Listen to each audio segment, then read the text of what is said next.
आज का जो लेक्चर है बच्चों, इसमें हमारा स्टार्ट होता है topic number 11, dawn of modern physics. Dawn of modern physics में बच्चों जो लेक्चर का पहला हिस्सा होगा उसमें मेरा काम कम होगा और आपके एंड पे ज्यादा काम होगा।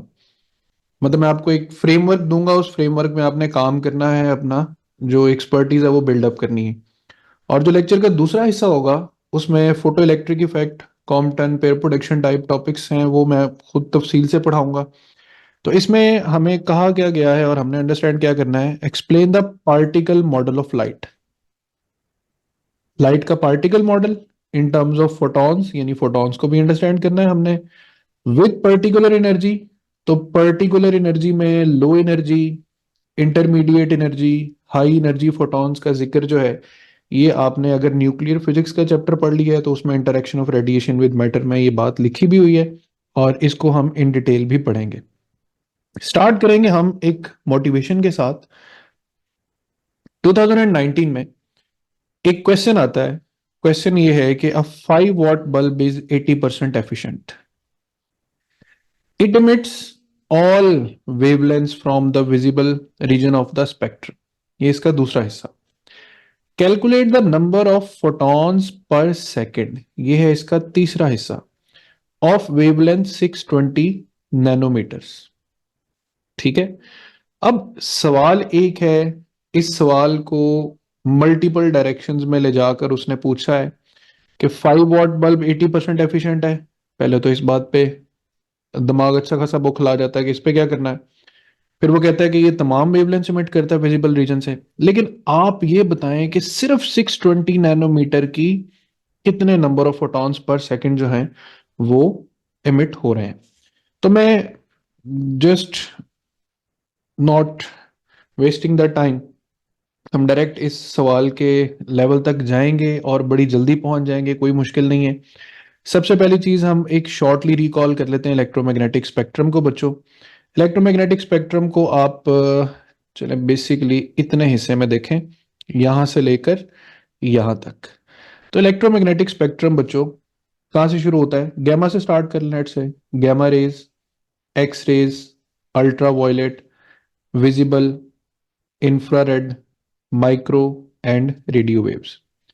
तो मेरी विश तो यही है कि आप सब बच्चों को ये नाम बिलतरतीब याद हों और अच्छे से याद हों। अब मैं थोड़ा सा इनको समझने का आइडिया भी बता देता हूँ।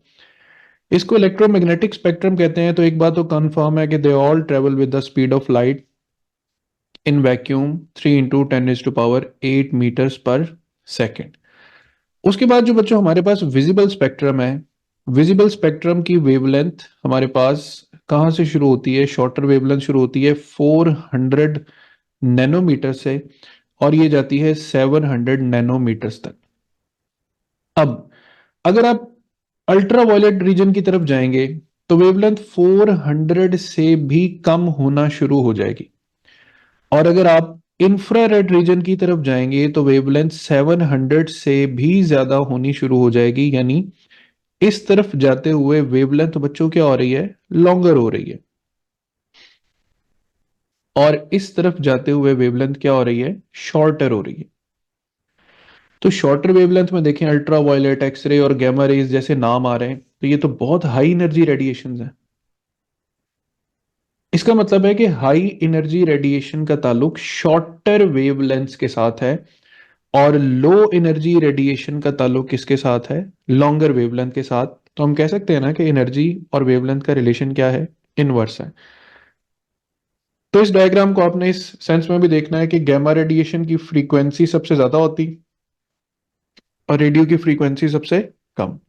और बच्चों गैमा रेडिएशन की वेवलेंथ सबसे कम और रेडियो वेव्स की वेवलेंथ सबसे ज्यादा, but the product of frequency and wavelength will remain same, C is equal to F lambda.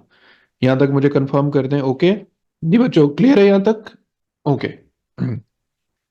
अब लाइट का जो पार्टिकल और वेव मॉडल है उसके बारे में थोड़ा सा बच्चों ध्यान में रख लें कि लाइट ड्यूअल नेचर रखती है ना। तो ड्यूअल नेचर में ये एज अ वेव कब बिहेव करती है, जब आप डायफ्रैक्शन, इंटरफेरेंस और पोलराइजेशन के एक्सपेरिमेंट्स पढ़ते हैं।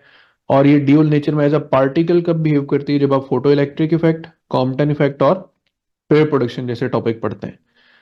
और यहाँ पर जो टॉपिक में लिखा हुआ ना पर्टिकुलर एनर्जी के फोटॉन्स, तो इसको ध्यान में रखें। फोटो इलेक्ट्रिक इफेक्ट ऐसे फोटॉन्स के जरिए हम करेंगे जिनकी energy less than 0.5 mega electron volt होती। इसमें बच्चों इंफ्रारेड फोटोन आ जाता है, विजिबल आ जाता है, और इसमें अल्ट्रा वायलेट फोटॉन्स आ जाते हैं।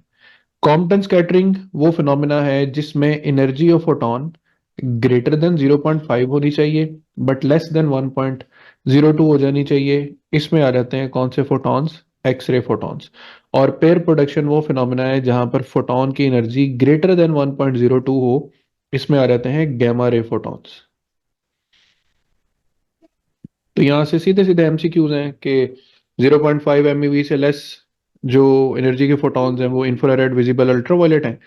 उसके बाद इंटरमीडिएट एनर्जीज में एक्सरेज आ जाता है, और हाई एनर्जीज में क्या आ जाता है? गैमा रेज आ जाता है। अब बच्चों यहां से जो काम है वो थोड़ा सा स्मार्ट वर्क में कन्वर्ट होगा, और मैं आपको जो कुछ मेन बातें समझाऊंगा उनको प्रैक्टिस फिर आपने करना है। अब आप फोकस कर लें विजिबल स्पेक्ट्रम पे। विजिबल स्पेक्ट्रम में सबसे शॉर्टेस्ट वेवलेंथ 400 नैनोमीटर है। 400 नैनोमीटर को मैं 4 × 10⁻⁻⁷ भी लिख सकता हूं अपनी सहूलत के लिए। इस बात को जरा ध्यान में रखना है। फिर आपने क्या करना है, violet, indigo, blue, green, yellow, orange, red को समझने के लिए 50-50 का डिजिट बच्चों हर पिछले नंबर में ऐड करते जाएं। 400 + 50 450, +50 500, +50 550, 600 650 700। तो ये देखें आपके पास 7 रंग हो गए।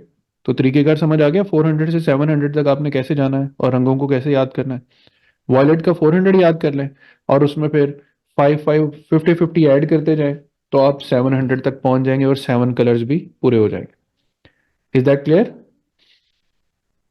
550 है नैनोमीटर्स, तो आप इसको 5.5 × 10⁻⁻7 भी लिख सकते हैं।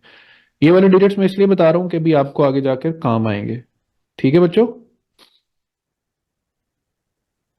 अच्छा जी, अब हम आते हैं energy of photon, momentum of photon. ये सारी चीजें मैं अब आपको एक तरतीब से समझाता हूँ। Just a minute. जी बच्चों, आई एम हियर। अच्छा बच्चों, सबसे पहली बात कि फोटोन एमिट कब होता है? जब इलेक्ट्रॉन किसी हायर एनर्जी ऑर्बिट से किसी लोअर एनर्जी ऑर्बिट में ट्रांजिशन परफॉर्म करता है, तो ये रिलीज करता है एक पैकेट ऑफ एनर्जी, जिसकी एनर्जी को हम फर्स्टली तो लिखते हैं E = hf। Then we rewrite it as E = hc/λ। ठीक है, ज्यादा हमें इस्तेमाल करना है इस फॉर्मूला का। अच्छा, ये फॉर्मूला मैं लिख रहा हूं, याद रखेंगे फॉर्मूला है वन सिंगल फोटोन के लिए। One single photon. लेकिन अगर हमारे पास मल्टीपल नंबर ऑफ फोटॉन्स हो तो आप इसी फॉर्मूला को लिख सकते हैं NhC/λ for n number of photons. ठीक है बच्चों? और अब एक और बात, ये है क्या? एनर्जी। बच्चों अगर एनर्जी को टाइम पे डिवाइड कर दें तो आपको पता है ना पावर मिल जाती है। जैसे वर्क पर यूनिट टाइम है तो एनर्जी पर यूनिट टाइम भी पावर। इसका मतलब है कि दोनों तरफ टाइम से डिवाइड करेंगे, N/T hc/λ। ठीक है, तो मैं इस फॉर्मूला में E/T को छोड़ रहा हूं। Power is equal to N/T hc/λ। अब मैं जिन फॉर्मूलाज को हाईलाइट कर रहा हूं ना, वो फॉर्मूलाज अपने पास आपने सेपरेट लिख लेने हैं। E is equal to hf, hc/λ, nhc/λ and N/T hc/λ। ये जो फॉर्मूला है, ये वाला, इसको हम पढ़ेंगे number of photons per second. Number of photons per second. तो इस लाइन की तरफ मैं आपका जरा ध्यान लेकर जाता हूं दोबारा। Number of photons per second. जरा सवाल पे वापस आते हैं जो ऊपर हमने पढ़ा था। Calculate the number of photons per second. समझ आ गई बात की? तो हम number of photons per second तक कैसे पहुंचे हैं, लिहाजा ये फॉर्मूलाज जो भी मैंने यहाँ पर लिखे हैं ये आपको बड़ा अच्छे से क्लियर होने चाहिए हैं कि हम number of photons per second तक कैसे जाएंगे। यहाँ तक बच्चों जरा ओके रिपोर्ट दे दें, क्लियर है चीजें? नहीं बच्चों क्लियर है? यहाँ तक फॉर्मूलाज समझ आ गए? Are you people present there? Okay okay, जाग रहे हैं, ठीक है, जागते रहना बस, शाबाश। ओके, अच्छा जी, अब next portion, E is equal to mc square, E is equal to mc into c and E is equal to pc। ठीक है, समझ आ गई बात की? और दूसरी तरफ E is equal to hf भी है और E is equal to hc by lambda भी है। तो मैं इस फॉर्मूला को एक मर्तबा इससे और एक मर्तबा इससे कंपेयर करके मोमेंटम की इक्वेशन बनाता हूं। तो बच्चों हम P C is equal to H F अगर लिखते हैं तो मोमेंटम की इक्वेशन बनती है H F divided by C. और अगर हम P C is equal to H C by lambda लिखते हैं तो सी से सी कैंसिल हो जाता है और मोमेंटम की सिंपल सी इक्वेशन बन जाती है एच बाय लेमडा।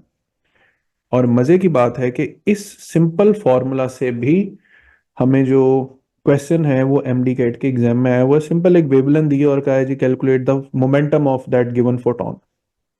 ठीक है, तो अब शॉर्टलिस्ट कर लेते हैं। मैं दोबारा लिखता हूं, आपने समझना है। E is equal to H C by lambda for one photon, n H C by lambda for n number of photons, P is equal to n by t h c by lambda for number of photons per second। Momentum की पहली equation H F bye C और दूसरी equation H by lambda. तो बच्चों ये core equations हैं जो आपको पूरे फोटोन के एनर्जी और मोमेंटम केसेस में काम आएंगे। अब हमने आगे बढ़ना है और आगे बढ़ के हमने ये देखना है कि अगर हम फोटोन की एनर्जी को कैलकुलेट करते हैं with the reference of wavelength, तो बच्चों हमें हर दफा एच और सी को तो आपस में मल्टीप्लाई करना पड़ेगा ना। एच सी लेमडा तो एक वेरिएबल चीज है, पुट करना पड़ेगा, एच ओ सी तो कांस्टेंट है। तो ये वाला फैक्टर देखे था, हमें दोनों की वैल्यूज तो पता ही है, दोनों को आपस में कैलकुलेटर पे एक ही दफा मल्टीप्लाई करके याद कर लेते हैं। ये कैलकुलेटर पे करेंगे ना तकरीबन 19.9 के राउंड अबाउट आंसर आएगा।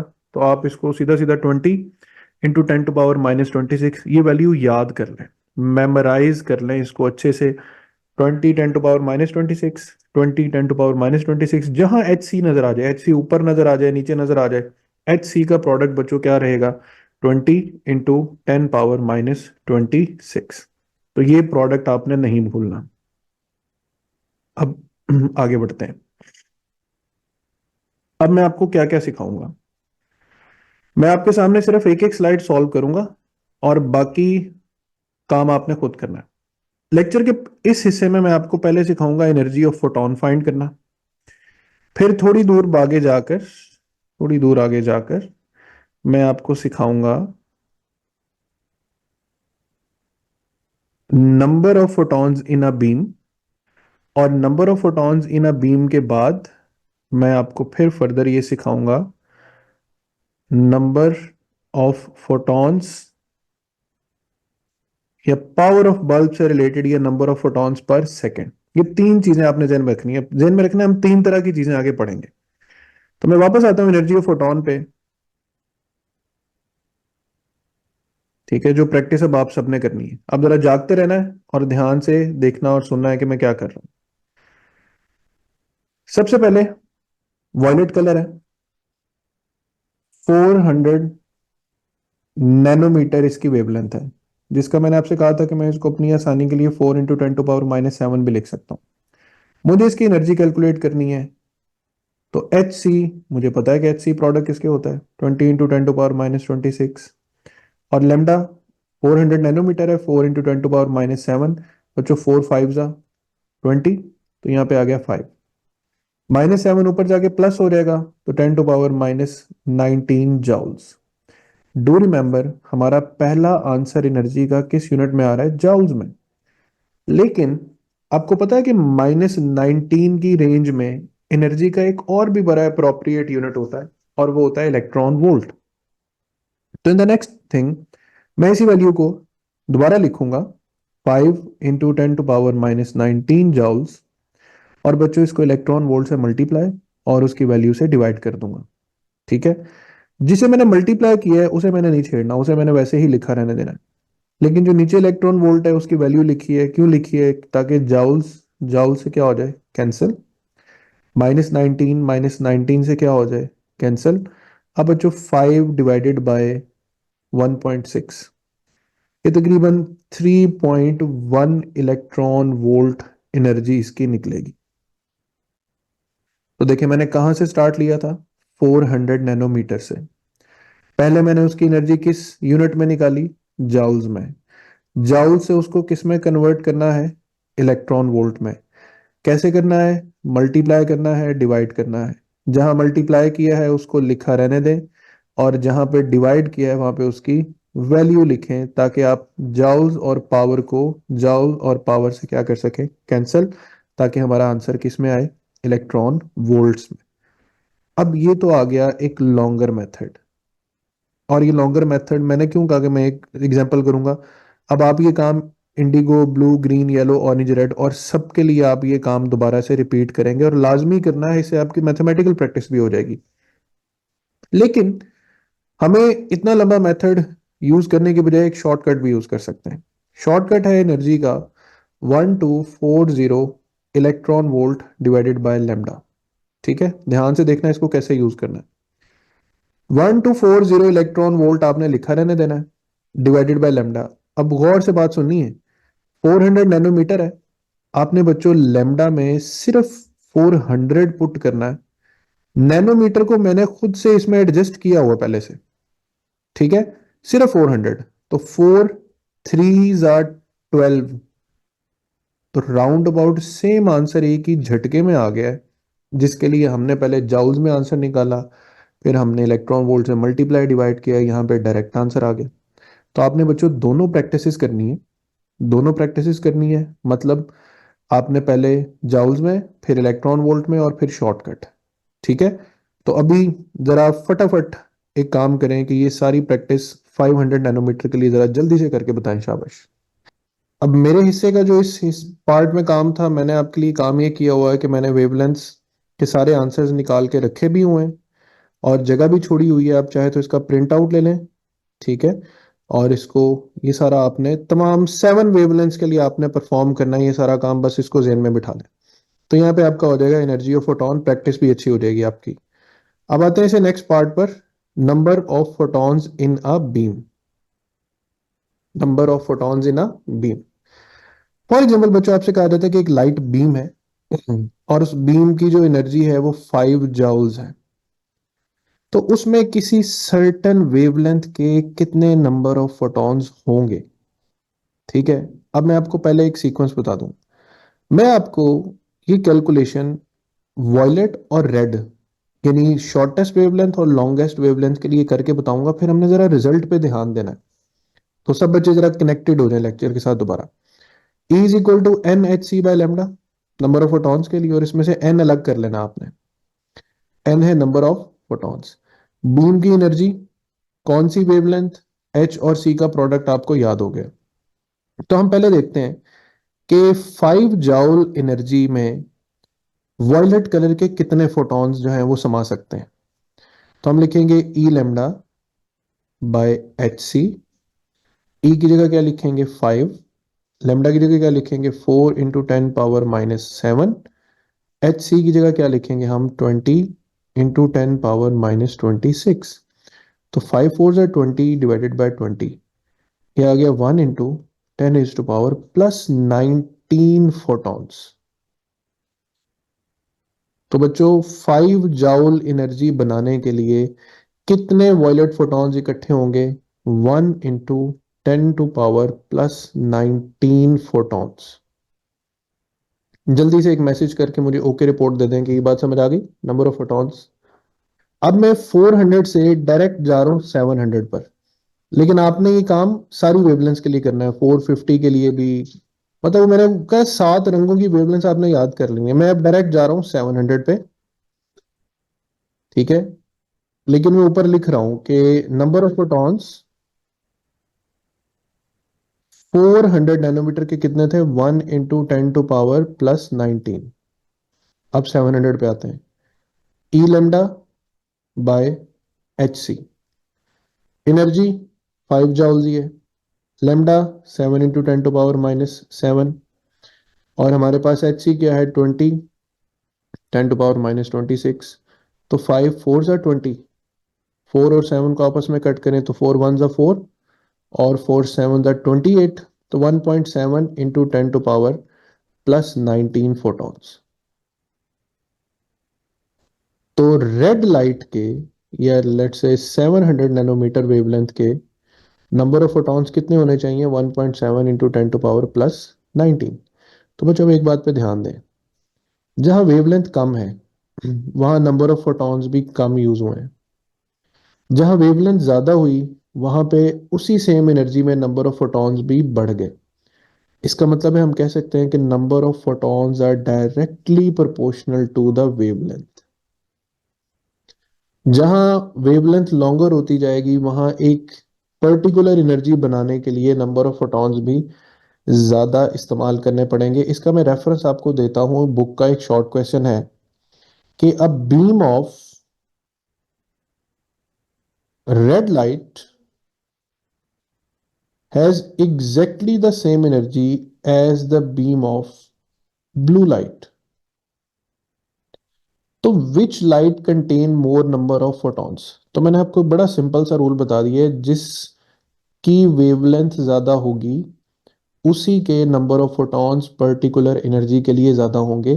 तो ब्लू और रेड में से रेड की वेवलेंथ लॉन्गर होती है। तो बच्चों अगर रेड चाहता है कि उसकी एनर्जी ब्लू के बराबर हो तो it must have more number of photons present in a beam. Again, make a confirmation. बात समझ आ गई अच्छे से। तो मैंने काम ये किया हुआ है कि मैंने एंड पे ना एक स्लाइड में एक टेबल बनाया हुआ है जिसमें आपके जो आंसर्स निकलते जाएंगे ना वो आंसर जिसमें वेरीफाई भी कर लेने हैं वेवलेंथ। तो 400 से 1 और रेड से तकरीबन 1.75 × 10⁻19, यानी यहाँ पे लेस फोटॉन्स हैं और यहाँ पे मोर नंबर ऑफ फोटॉन्स। तो ये हो गया हमारे पास नंबर ऑफ फोटॉन्स। ठीक है, ये हमारी बुक के शॉर्ट क्वेश्चंस भी गिवन है। अब आपके लिए ये कोई मसला नहीं रहेगा, ये बहुत आसान सा काम हो गया। ये बुक का न्यूमेरिकल है। ठीक है, find the energy of photon.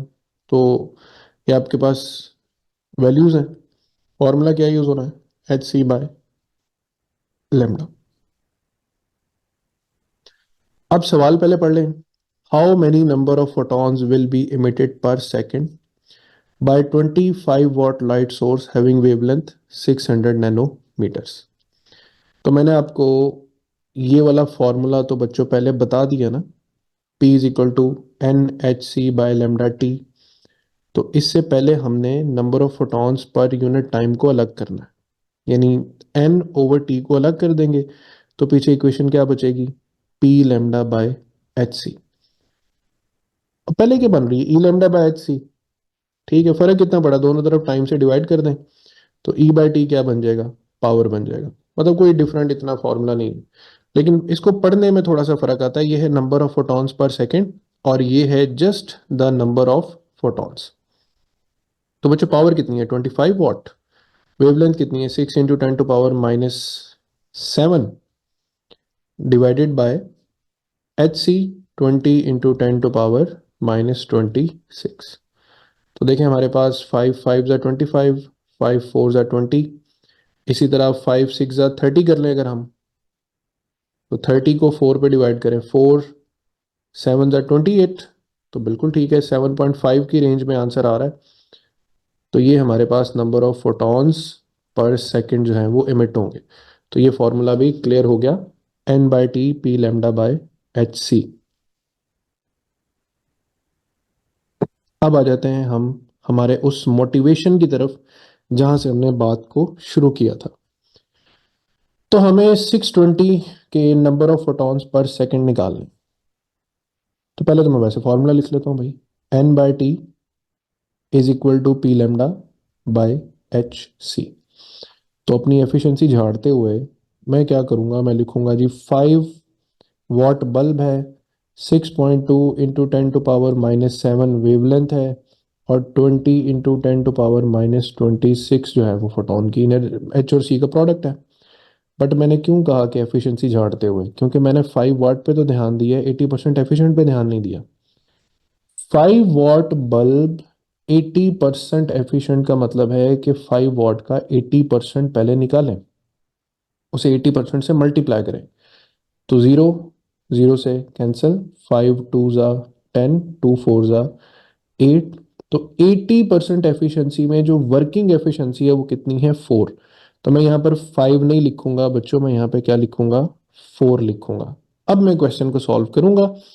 तो 4 5 ज़ा 20, ठीक है। और अब आप इसको डिवाइड करें, अगर 5 1 ज़ा 5 एंड 5 2 ज़ा 10, तो 1.2 इंटू 10⁻+19 फोटॉन्स पर सेकेंड। तो दिखने में शुरू में ये बड़ा मुश्किल सवाल होगा, लेकिन जब हमें फॉर्मूलेशन क्लियर हो गई, फॉर्मूलेशन की समझ आ गई, तो अब हमारे लिए इसमें कोई मसला नहीं है। अब मुझे बताएं बच्चों, ऐसा कोई सवाल आ गया तो घबराएंगे तो नहीं ना आप लोग? नहीं बच्चों, ठीक है। अब इसमें एक और फर्दर एक एडवांस कॉन्सेप्ट मैं आपको बता देता हूँ। वो ये कि एक टर्म होती है इंटेंसिटी ऑफ लाइट। एक बल्ब है ना, तो बल्ब ने हर डायरेक्शन में लाइट एमिट करनी है। लेकिन क्या है कि ये लाइट की वेव या लाइट का वेव फ्रंट जैसे जैसे अपने सोर्स से दूर जाएगा, इसकी शिद्दत में कमी आती जाएगी। शिद्दत क्या होती है? शिद्दत कहते हैं जी इंटेंसिटी को। इंटेंसिटी होती है power per unit area. Power per unit area, ये पहला फॉर्मूला। और यहां से जो पावर है उसको हम लिख सकते हैं इंटेंसिटी टाइम्स एरिया। ऊपर सॉल्व किया हुआ है, लेकिन देखेंगे तो ज्यादा समझ आ जाएगी। स्टेप नंबर 2, अभी हमने number of photons per second निकाले, तो फॉर्मूला बना P lambda by H C. लेकिन बच्चों देखें, यहां पर हमने पी की एक और इक्वेशन बना ली, इंटेंसिटी टाइम्स एरिया। तो मैं दोबारा लिखूंगा N/T, पावर की जगह क्या लिखूंगा, intensity times area multiply by lambda by H C. तो यहाँ पे अगर आपको इंटेंसिटी और एक सर्टेन एरिया गिवन हो, जैसे ये एरिया गिवन है एक सर्टेन डिस्टेंस पर, तो उससे कितनी कितने नंबर ऑफ फोटॉन, वैसे तो बच्चों इसके हर डायरेक्शन में फोटॉन्स निकल रहे हैं ना, लेकिन इस सर्टेन एरिया से कितने नंबर ऑफ फोटॉन्स पास करेंगे एक गिवन इंटेंसिटी के साथ, तो उसका ये फॉर्मूला बन जाएगा। ठीक है, इसमें मैं एक और भी चीज समझाता हूं आपको। इंटेंसिटी ओबे करती है इनवर्स स्क्वायर लॉ। कैसे करती है? पावर पर यूनिट एरिया लिख लिया। अब ध्यान देना एक बात पे, लाइट सोर्स से, ये सोर्स ऑफ लाइट है, जो लाइट निकल रही है वो किस शेप में निकल रही है, स्फेरिकल शेप में, सर्कुलर में नहीं, किस में, स्फेरिकल शेप में। और किसी भी सर्टेन पॉइंट पर या सर्टेन डिस्टेंस पर जो स्फेयर का एरिया होता है बच्चों, वो क्या होता है, 4 पाई r स्क्वेयर। अब पावर और 4 पाई को अगर हम साइड पे कर दें, कांस्टेंट कर दें, तो intensity obeys inverse square law. यानी किसी भी सोर्स ऑफ लाइट से 1 मीटर के डिस्टेंस पर जो इंटेंसिटी है, 2 मीटर के डिस्टेंस पे जाके वो इंटेंसिटी I/2 नहीं हो जाएगी, वो I/4 हो जाएगी, यानी 4 टाइम्स कम हो जाएगी। और 3 मीटर के डिस्टेंस पे जाके वो intensity I/9 and then I/16, यानी इंटेंसिटी क्या ओबे कर रही है, इनवर्स स्क्वायर लॉ। तो इसमें बच्चों ये फॉर्मूला है। अब ये एक सवाल इसमें गिवन भी है, आप, टाइम है अभी, जरा इसको सॉल्व करें। वेवलेंथ गिवन है, एरिया गिवन है, इंटेंसिटी गिवन है, rate at which photon strike the metal, rate यही है number of photons per second. शाबाश, करके जरा ओके रिपोर्ट दें। तो ये हमारा आज का लेक्चर है बच्चों। चलो मैं देखिए आपको एक तरतीब बताता हूँ काम करने की। आपने यहाँ पे 400 से लेकर 700 तक की वेवलेंथ लिख लेनी है। सबकी एनर्जी जो जो भी आप जाउल्स में कैलकुलेट करते जाएं रफ वर्क में, वो यहाँ पे लिखते जाएं। फिर उसको किस में कन्वर्ट करें, इलेक्ट्रॉन वोल्ट्स में। फिर आप ऐसे सेट कर लें कि कोई एनर्जी बी में एनर्जी है 5 जॉल, 5 जॉल से तो चलो हो भी गया, आप चाहे इसको 10 जॉल्स कर लें। उसे नंबर ऑफ फोटॉन्स फाइंड करें तमाम वेवलेंथ्स के, 7 की 7। फिर कोई पावर सपोज कर लें और उस पावर से number of photons per second निकालें। और फिर उसके बाद एफिशिएंसी का कॉन्सेप्ट ऐड कर लें कि एक बल्ब है वो लेट से 70% एफिशिएंट है, यही बल्ब कर लें 70% एफिशिएंट है, तो उसको किस तरीके से सॉल्व करना है। तो इस एक टेबल फॉर्मेट में आपने काम करना है, इसका स्क्रीनशॉट ले लें। तो इस टेबल फॉर्मेट में आपने काम करना है।